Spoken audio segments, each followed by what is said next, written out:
तो finally demon slayer को लेकर एक बहुत बड़ी न्यूज आ चुकी है, और या फिर यूं कहूं डीमन स्लेयर की मूवी जो है वो ऑफिशियली तौर पे अनाउंस हो चुकी है, जिसके बारे में हम लोग आगे बात करेंगे। लेकिन इसके अलावा म्यूजिक इंडिया के चैनल के ऊपर अभी एक न्यू एनिमे हिंदी डब के साथ भी आ रहा है, और उसके डबिंग के बारे में भी आज हम लोग बात करेंगे। इसलिए इस वीडियो को शुरू से लेकर आखिर तक जरूर देखना है। और अब चलो ज्यादा टाइम वेस्ट ना करते हुए आज की इस वीडियो को स्टार्ट करते हैं। तो सबसे पहले अपडेट बारे में बात करें जो आता है अपने फेरी टेल 100 रिक्वेस्ट के एनिमे को लेकर। तो फाइनली इसके एपिसोड्स के हमारे पास कुछ प्रीव्यू इमेजेस आ चुके हैं। साथ में यहाँ पे ये वाला जो एनिमे है वो यहाँ पे नेक्स्ट वीक से स्टार्ट हो जाएगा, जिसके लिए यहाँ पे मैं आप लोग कहूंगा कि आप लोग तैयार रहो। और इसके बाद हम लोग बात करें अपने नेक्स्ट एनिमे के बारे में जो आता है गर्ल्स बैंड क्राई का एनिमे, जो यहाँ पे आप लोगों ने शायद देखा भी होगा और बहुत सारे लोगों ने नहीं भी देखा होगा। बट यहाँ पे सच कहूँ तो इस एनिमे की तारीफ मैंने काफी ज्यादा सुनी है फैंस से, और यहाँ पे एनिमे फैंस तो ये भी कहते हैं कि ये एनिमे जो है वो एनिमे ऑफ द ईयर के टाइटल के लिए भी डिजर्व करता है, जिससे यहाँ पे पता चलता है कि एनिमे काफी ज्यादा स्पेशल था लोगों के लिए। बट यहाँ पे मैं बता दूं कि अब ये एनिमे एंड हो चुका है, और अब ये एनिमे एंड हुआ है तो अब यहाँ पे लोगों का सवाल है कि इसका सीजन 2 आएगा कि नहीं, जिस पर अनफॉर्चुनेटली मैं यही कहूंगा कि सीजन 2 को लेकर कोई भी लीक्स या फिर कोई अपडेट नहीं आई है।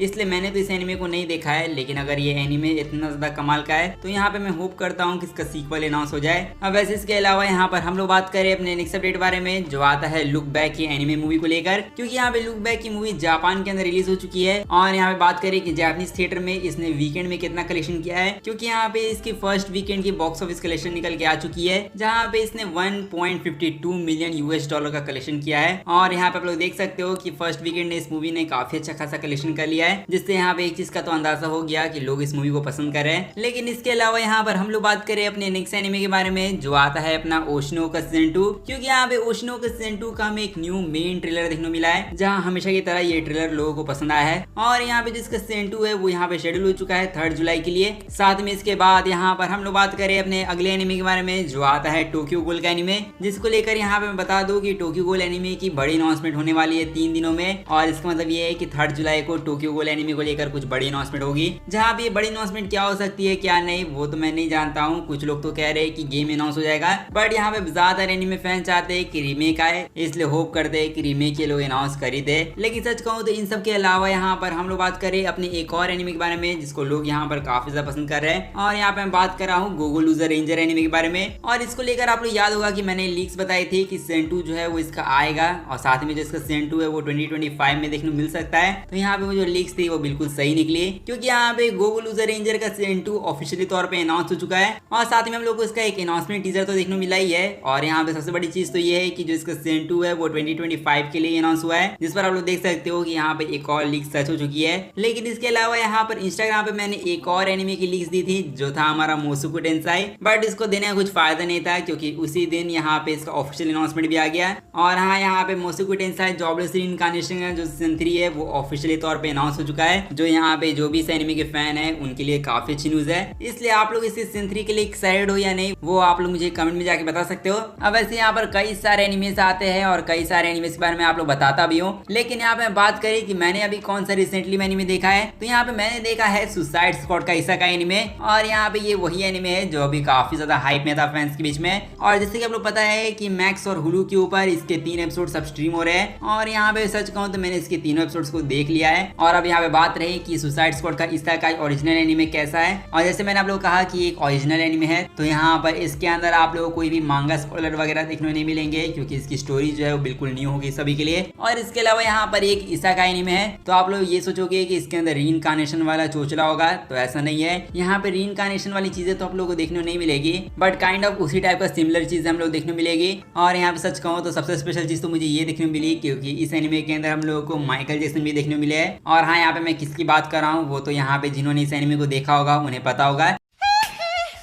लेकिन इस एनिमे के बारे में बात करें तो ओवरऑल ये एनिमे जब मैंने देखा तो यहाँ पे मैं इसको ज्यादा अच्छा भी नहीं कहूंगा और ज्यादा बुरा भी नहीं कहूंगा। आई मीन मेरे हिसाब से ये एनिमे जो है वो ठीक ही ठाक है, मतलब इसकी एनिमेशन कहीं कहीं पर मुझे बहुत ज्यादा अच्छी लगी और कुछ कुछ जगह पे ठीक ही ठाक लगी। लेकिन इसके अलावा जो इसकी फाइट्स थी वो काफी ज्यादा कमाल की थी, और इसके अलावा हार्ली क्वीन जिसके कैरेक्टर को यहाँ पर बहुत अच्छे तरीके से दिखाया गया है। और ओवरऑल मैं यही कहूंगा कि एक बार आप लोग इस एनिमे को देख सकते हो। इसलिए यहाँ पे मैं बात करूँ कि मैं इस एनिमे को कितनी रेटिंग दूंगा, तो मेरे हिसाब से अभी मैं फिलहाल के लिए इस एनिमे को 7 आउट ऑफ 10 की रेटिंग रेटिंग दूंगा। मतलब आगे जाके ये एनिमे बेटर हो सकता है, बट फिलहाल के लिए मैं इसको 7 आउट ऑफ 10 की रेटिंग दूंगा। क्योंकि यहाँ पे फैंस की रेटिंग में बात करें तो यहाँ पे एनिमे फैंस तो इसको 6.5 आउट ऑफ 10 की रेटिंग दे रहे हैं, या फिर कुछ लोग तो 6 आउट ऑफ 10 की रेटिंग दे रहे हैं। इसलिए मेरे हिसाब से तो 7 आउट ऑफ 10 की रेटिंग अच्छी रहेगी। अब वैसे यहाँ पे मैंने इस एनिमे को ये जो रेटिंग दी है, इस रेटिंग को लेकर एक और फन फैक्ट मैं आप लोग बताऊं तो यहाँ पे जो मैंने 7 आउट ऑफ 10 की रेटिंग दी है, ये रेटिंग एक्चुअली में IMDb ने भी दी है। और हाँ, IMDb के ऊपर इस एनिमे सीरीज को फिलहाल के लिए 7 आउट ऑफ 10 की रेटिंग मिली है। और यहाँ पे अब आप लोग ये मत सोचना है कि ये रेटिंग जो है वो मैं IMDb से उठा कर ला के दे रहा हूँ आप लोगों को। यहाँ पे ये जो मैंने अपनी खुद की रेटिंग दी थी वो मैंने इंस्टाग्राम पे पहले बता दी थी, और उस टाइम मुझे IMDb की रेटिंग मैंने पता नहीं था, ये चीज मुझे अगले दिन पता चली। इसलिए काइंड ऑफ आप लोग कह सकते हो कि मेरी रेटिंग और IMDb की रेटिंग यहाँ पे एग्जैक्टली सेम निकली, और ये काफी अच्छा कोइंसिडेंस तो है। सबसे ज्यादा अच्छी चीज तो मुझे ये लगी कि इस बार मैंने एनिमे को अच्छे तरीके से रेट किया है। इसलिए अगर आप लोगों ने सुसाइड स्क्वाड के इसेकाई एनिमे को देखा है तो आप लोग इस एनिमे को कितनी रेटिंग दोगे वो आप लोग मुझे कमेंट में जाके बता सकते हो। अब वैसे यहाँ पे हम लोगों ने अपने लगभग सारे एनिमे अपडेट्स बारे में बात कर लिया, तो यहाँ पर हम लोग बात करें म्यूज इंडिया के एनिमे के बारे में, या फिर यूं कहूँ म्यूज इंडिया की न्यू हिंदी डब एनिमे के बारे में। क्योंकि यहाँ पे म्यूज इंडिया का न्यू हिंदी डब एनिमे जिसका नाम है the time I got reincarnated as slime, तो इसके सीजन 1 का एपिसोड 1 अब हिंदी डब के साथ म्यूज इंडिया के चैनल पर स्ट्रीम हो रहा है। और अब जैसे इसका हिंदी डब आया तो यहाँ पे आप लोग रिव्यू मांग रहे हो कि इसका हिंदी डब कैसा है, क्या हमें देखना चाहिए या नहीं। तो जैसे हम लोग जानते हैं कि म्यूज इंडिया वाले डबिंग हमेशा कमाल की करते हैं, और यहाँ पे मैं बात कर रहा हूँ परफेक्ट डब के बारे में। और यहाँ पे इस एनिमे के बारे में बात करें तो इस एनिमे का डब भी बहुत ज्यादा अच्छा है। मतलब यहाँ पे एनिमे के अंदर सबसे ज्यादा बड़ी चीज देखी जाती है स्क्रिप्टिंग, जिसके अंदर यहाँ पे इन्होंने अच्छा काम किया है। और आप लोग भी कभी ना कभी ये तो सोचते होंगे कि म्यूज इंडिया वालों की स्क्रिप्टिंग इतनी कमाल की कैसे होती है। तो यहाँ पे बता दूं कि म्यूज इंडिया के एनिमे की जो स्क्रिप्टिंग होती है वो कोई स्टूडियो नहीं बनाता है। यहाँ पे जो इसकी स्क्रिप्टिंग होती है वो खुद म्यूज इंडिया वाले करके देते हैं स्टूडियो को, और इसीलिए यहाँ पे इनकी स्क्रिप्टिंग तो कमाल की होती है।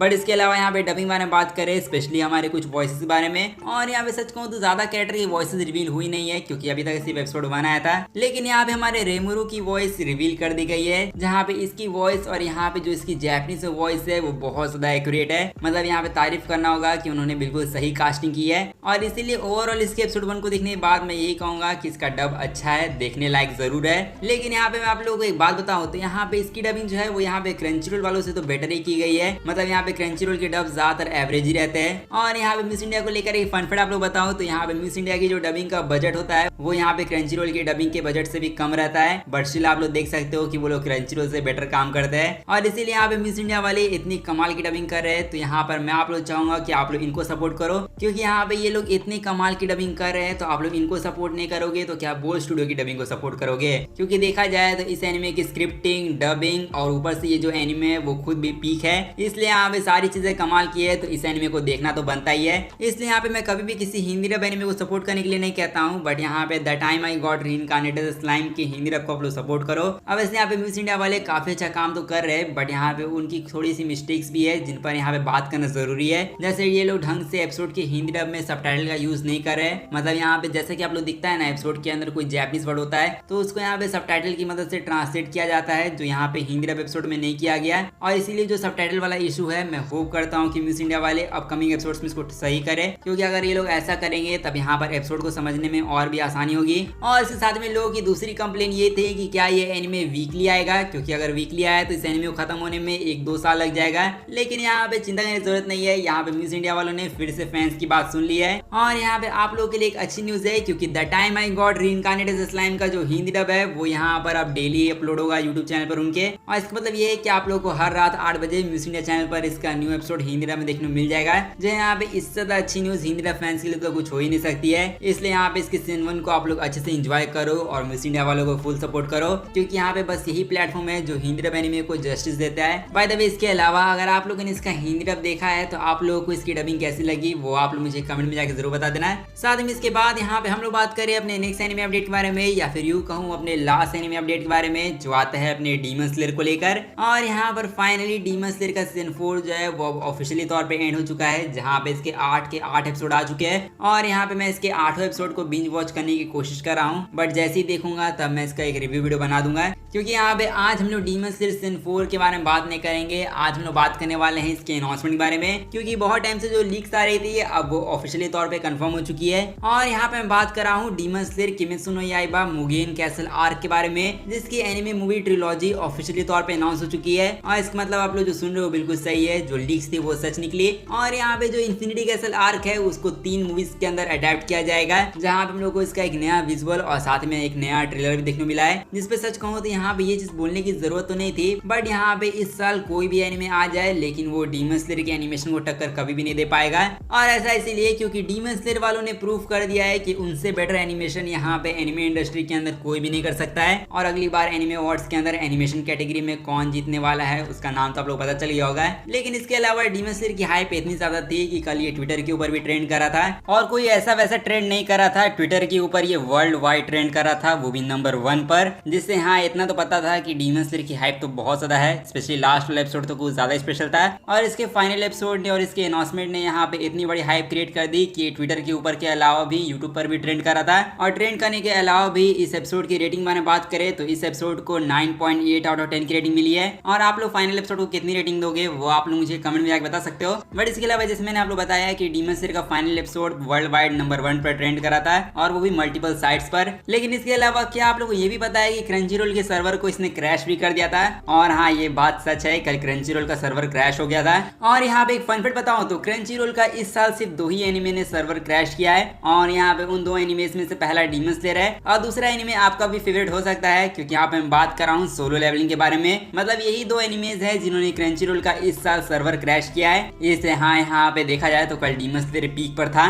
बट इसके अलावा यहाँ पे अब डीमन स्लेयर की मूवीज के बारे में बात करें, क्योंकि अब लोगों को जानना है कि इसकी मूवीज कब तक आएंगी। तो देखो यहाँ पे मूवीज की अनाउंसमेंट हो चुकी है, और अब जहाँ तक बात करें रिलीज डेट के बारे में तो यहाँ पे सबसे ज्यादा चांसेस है कि इसकी एक मूवी यहाँ पर अगले साल रिलीज हो, क्योंकि हम लोग जानते हैं कि अफोर्डेबल वालों ने मूवीज को रिलीज बस पैसे कमाने के लिए किया है। और इसीलिए अफोर्डेबल वालों का पुराना रिकॉर्ड देखे तो अगले साल हम लोग को इसकी एक मूवी देखने मिल जाएगी, जहाँ पे पहली मूवी के अंदर मोस्टली यहाँ पे अपर मून 3 की फाइट दिखाई जाएगी। और इसके साथ में पहली मूवी आप लोगों को अगले साल के स्टार्टिंग मंथ्स में देखने मिलेगी, जिसका मतलब ये है कि आप लोगों को पहली मूवी के लिए तो लंबा इंतजार नहीं करना पड़ेगा, बट दूसरी तीसरी मूवीज के लिए लंबा इंतजार करना पड़ेगा। क्योंकि यहाँ पे एक चीज कंफर्म है कि सोनी पिक्चर्स और क्रंचीरोल वाले इसको वर्ल्ड वाइड रिलीज करेंगे थिएटर में। इसलिए आप लोग के हिसाब से क्या ये डिसीजन सही है या फिर गलत, वो आप लोग मुझे कमेंट में जाकर बता दो। और इसके अलावा डीमन स्लेयर की इन्फिनिटी कैसल आर्क की मूवीज देखने के लिए आप लोग एक्साइटेड हो या नहीं, वो आप लोग मुझे कमेंट में जाकर बता देना है। और इसके अलावा आज की इस वीडियो को हम लोग यहीं पर एंड करते हैं। सो आई होप करता हूँ आप लोग को वीडियो अच्छा होगा। तो अगर आप लोग को वीडियो अच्छा लगा है तो जाके इस वीडियो को लाइक कर दो, और साथ ही में चैनल को भी जाके सब्सक्राइब कर दो ऐसी अमेजिंग कंटेंट के लिए। और अब मैं मिलता हूँ आप लोगों से बस ऐसी ही अगली वीडियो में, तब तक के लिए गुड बाय।